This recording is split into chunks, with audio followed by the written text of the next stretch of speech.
لله نحمده ونستعينه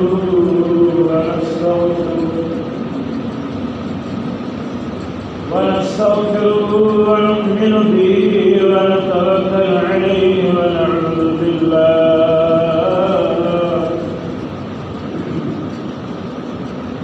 ونعوذ بالله من شرور أنفسنا ومن سيئات أعمالنا.